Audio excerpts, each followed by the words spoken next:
자, 여러분 안녕하십니까. 크립토토마토 인사를 전해드리고 있습니다. 오늘은 리플사와 XRP 관련된 소식 몇 가지, 그리고 리플사의 라이벌이라고 볼 수가 있겠죠. 스텔라 재단과 그들의 파트너십 회사인 사토시페이가 어떤 부분에 대해서 개발을 집중하고 있는지에 대해서 소식을 한번 가지고 와봤습니다. 자, 첫 번째로는 XRP에 관련된 소식. 리플사가 스프링을 통해서 투자를 했었던 투어랩스가 개발자들을 위한 XRP 툴킷 버전 2를 공개했다는 소식이 나왔고요. 이를 통해서 많은 개발자들은 계속해서 XRP 레저에 관련된 개발을 해나가는데 박차를 가할 수가 있을 것 같습니다. 저희들은 개발자는 아니지만은 이 개발이 잘 돼야 XRP 생태계가 넓어질 수가 있겠죠. 그리고 궁극적으로는 XRP 레저를 활용한 킬러 앱이 나올 수 있기를 바라봅니다. 자, 그 다음에는 SBI에 관련된 소식이 있는데요. SBI가 운영하는 거래소가 있죠. SBI Virtual Currencies 거래소인데 이 거래소에서 이벤트를 하나 하고 있다고 합니다. 다가오는 6월 1일, 그러니까 오늘부터라고 볼 수가 있겠는데요. 오늘부터 9월 30일까지 이 거래소에 신규 가입을 하는 사람들에게 50개의 XRP를 무료로 주고 있다고 합니다.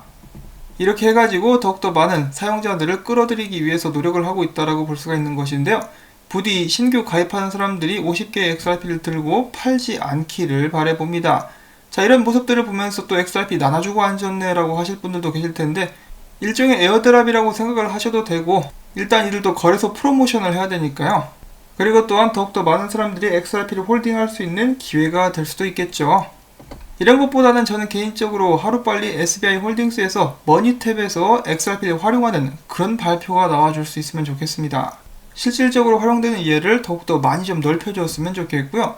자, 준비한 XRP 소식은 여기까지입니다. 소식이 별로 없죠. 지금 미국 같은 경우는 좀 상황이 살벌합니다. 그래서인지 모르겠는데 특별한 업데이트라든지 소식은 나와있지 않은 그런 상황이고요. 그렇지만 앞에서 말씀드렸다시피 이 라이벌이라고 볼 수 있는 스텔라의 반격이 예사롭지 않습니다. 자, 이 정보 같은 경우는 출처를 미리 말씀을 드릴게요. 이 크립토 에리님께서 조사를 해오신 것들인데 저도 짧게 요약을 해가지고 여러분들께 전해드리도록 하겠습니다. 자, 사토시페이라는 회사가 있습니다. 2014년도에 설립된 회사고요. 2017년도에 스텔라 재단과 파트너십을 맺게 됩니다. 자, 이들이 개발하고 있는 분야는 몇 가지가 있는데 첫 번째로는 국제 송금 플랫폼, 암호화폐 지갑, 그리고 마이크로 페이먼트 관련된 개발에 집중을 하고 있다고 합니다.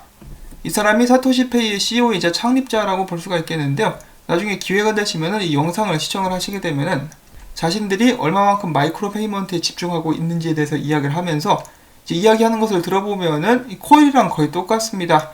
온라인상에서 창작자들이 이제 글이든 영상이든 그런 것을 올리게 되면은 사람들이 이것을 시청함으로써 창작자들에게 소량의 수입을 계속해서 지급하면서 창작자들의 수익 창출을 돕는 그런 것을 목표로 하고 있다고 합니다. 자, 그래서 마이크로 페이먼트 분야 같은 경우는 리플사가 어떻게 보면은 거의 유일하게 관심을 가지고 개발을 하고 있었던 분야인 것으로 저는 알고 있었는데 이 사토시페이라는 것도 열심히 마이크로 페이먼트 쪽에 이제 관심을 가지고 개발하고 있다고 합니다. 그리고 그들은 이 과정 속에서 스텔라 블록체인과 스텔라 코인을 사용을 하게 되겠죠. 자, 스텔라 재단에서는 이 사토시페이에 5억 5천만 달러 정도를 투자를 했습니다. 사토시페이 측에서는 이 스텔라를 팔아가지고 다음 12개월 동안 회사 운영에 사용할 수 있게 됐다고 합니다. 자, 무시무시하죠. 스텔라 절대로 가만히 있지 않고 이제 열심히 들이대고 있는 그런 모습을 보여주고 있습니다. 그리고 또한 제가 얼마 전에 이 국제송금 전문가 중에 한 명, XRP에 대해서도 많은 영상을 만들었지만은 XRP를 강력하게 추천하지 않았었던 그 사람이 이 스텔라 재단의 홍보대사가 되었다라는 소식을 또 전달을 해드렸었는데요. 그 양반이 가장 중요하게 여겼었던 이 다음 세대의 물결 중에 하나가 마이크로 페이먼트였습니다. 이런 부분들도 알았기 때문에 흔쾌히 스텔라 재단의 홍보대사가 된 것은 아닌가라는 생각을 해봅니다. 자식 얍삽한 너구리 같더라고요. 자, 그리고 지금 보시면은 여기가 제드 맥켈럽, 그리고 이 사람이 스텔라 재단의 새로운 CEO라고 볼 수가 있겠는데요. 작년에 바뀌었으니까 새로운이라는 표현은 맞지 않을 수도 있겠습니다. 자, 아무튼 이 스텔라 재단이 리플사가 가는 길을 똑같이 가려고 하는 것은 마이크로 페이먼트 뿐만이 아니고요. 리플사에서는 연례 행사인 스웰이 있죠. 스텔라 재단에서도 앞으로 똑같은 행사를 한다고 합니다. 이름은 머레디안이라고 하고요. 다가오는 11월에 멕시코시티에서 아마 열리게 될 것이다 라고 예정이 되어 있다고 하네요. 근데 지금 이 전염병 사태 때문에 그렇게 오프라인으로 열게 될 수 있을지는 모르겠습니다. 아무튼 스웰과 똑같은 행사를 스텔라 재단에서도 준비를 하고 있다는 소식. 자, 왠지 리플사가 가는 길을 이 스텔라가 따라가려고 하는 것 같다라는 생각도 들기도 하는데, 뭐 사실상 사업을 하다 보면은 아이디어가 겹치게 될 수도 있겠죠. 자, 그런데 아이디어가 겹치는 부분은 이런 부분뿐만 아니라 전에는 아프리카 쪽에 굉장히 많은 관심을 가지고 있는 것처럼 보여졌었던 스텔라 재단이 이제는 남미 쪽 진출에 박차를 가할 것이라고 합니다. 지금 현재 리플사의 사업이 가장 활발하게 이루어지고 있는 지역이 어디죠? 예, 남미입니다. 아시아도 있겠지만 남미를 빼놓을 수가 없겠는데요. 특히 머니그램과 빗소를 활용한 미국에서의 멕시코의 송금량은 나날이 늘어가고 있고 성공적으로 송금로가 활용되고 있는 그런 모습을 보여주고 있습니다. 여기서 그치지 않고 리플사 같은 경우는 브라질에 지사를 설립하고 빗소에 대량으로 추가적인 투자를 함으로써 남미 국가들 기준으로 영역을 넓혀 나가려고 하는 그런 모습을 또 보여주고 있기도 하죠. 자, 그런데 스텔라도 따라갑니다. 남미에 진출을 해가지고 일단 소비자 지갑을 출시할 예정이라고 하고요. 은행 서비스를 제공받을 수 없는 사람들을 위한 움직임이다 라고 그들은 이야기를 하고 있습니다. 자, 이 스텔라의 추격이 무시무시하다라고 볼 수가 있겠는데요. 리플사는 절대로 방심을 할 수가 없을 것 같습니다.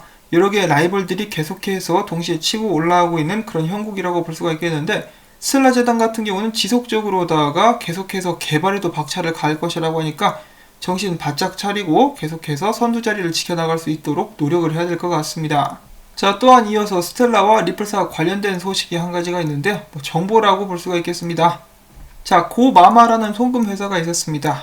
이 회사가 사라지는 것은 아니고요. 지금은 이샌드라는 새로운 이름을 사용하고 있는 그런 송금 회사라고 볼 수가 있겠습니다. 자, 이 고마마라고 그냥 부를게요. 이 고마마 같은 경우는 2018년도에 스텔라 재단과 파트너십을 맺고 함께 국제 송금을 하기로 했었는데, 나중에는 리플사로 옮겨왔다라고 합니다. 그러니까 이제 스텔라가 아닌 리플사와 함께 일을 하기로 이제 마음을 바꿨다라는 것이죠. 그 이유가 무엇일까? 굉장히 간단합니다. 리플사 같은 경우는 이미 남미 쪽에 지불 송금로를 뚫어놓고 활성화를 시켜놓은 상태고, 스텔라 같은 경우는 이제 고마마 측에서 이야기하기를 우리는 아직도 스텔라에 관심이 많이 있긴 하지만은 많은 개발이 추가적으로 필요해 보인다라고 이야기를 하면서 스텔라에 관련된 이제 스텔라와 함께 일하는 쪽에 대한 가능성도 열어놓긴 했지만은 일단은 리플사가 앞서 나가고 있기 때문에 바로 혜택을 받을 수 있고 사용이 가능한 리플사 쪽의 시스템이나 플랫폼을 사용하도록 이제 마음을 먹었다라고 볼 수가 있는 것이죠. 전에도 똑같은 사건이 한 가지가 있었습니다. 기억하실지는 모르겠는데 샌드프렌드라는 송금 회사도 똑같은 과정을 겪었었죠. 처음엔 스텔라 재단과 일을 하려고 했는데 이 필리핀 쪽으로 송금을 하려고 딱 알아보고 있으니까 이미 coins.ph가 만반의 준비를 리플사와 함께 갖춰놓고 있었기 때문에 리플사 쪽으로 선회해가지고 리플사의 파트너가 된 그런 사례가 있었습니다. 한마디로 리플사가 앞장서가지고 미리 자리를 잡아놓고 있었기 때문에 시장을 선점하고 개발을 미리 해놨기 때문에 이런 파트너들을 지속적으로 이 뺏어온다라는 표현은 좀 그렇고 유치를 할 수 있게 되는 것입니다. 더 많이 선택을 받게 된다는 것이죠.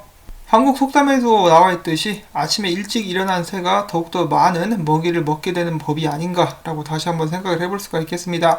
자, 그래서 일단은 아직까지는 좀 유리해 보이긴 합니다만 앞에서 말씀을 드렸다시피 절대로 방심을 해서는 안 되겠죠.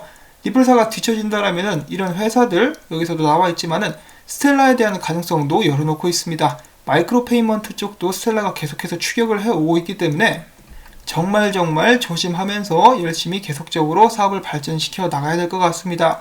이 코일 같은 경우는 이미 상용화가 되어 있는 상황이죠. 사토시페이 같은 경우는 개발을 하고 있는 상황.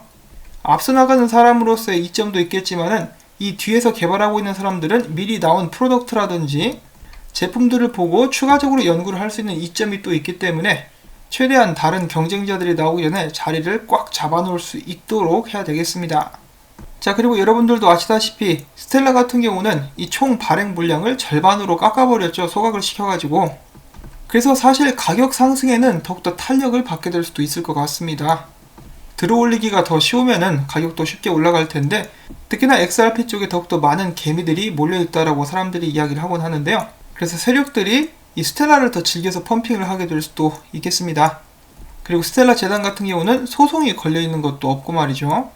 만약에 XRP가 증권이 아닌 것으로 판명이 나게 되면 스텔라도 자동적으로 증권이 아니게 될 가능성이 굉장히 높아지게 될 것입니다. 사업 방향성도 그렇고 증권 문제도 그렇고 리플사를 통해 가지고 여러 가지로 이점을 얻어가는 듯한 스텔라의 모습을 확인을 해볼 수가 있는데요. 부디 리플사도 쭉 계속해서 노력을 해가지고 스텔라에 절대 뒤처지지 않는 좋은 개발과 더 나아가서는 XRP 활용 및 가격 상승이 올 수 있기를 바라보면서 오늘 준비한 소식은 여기서 또 마무리를 짓도록 하겠습니다.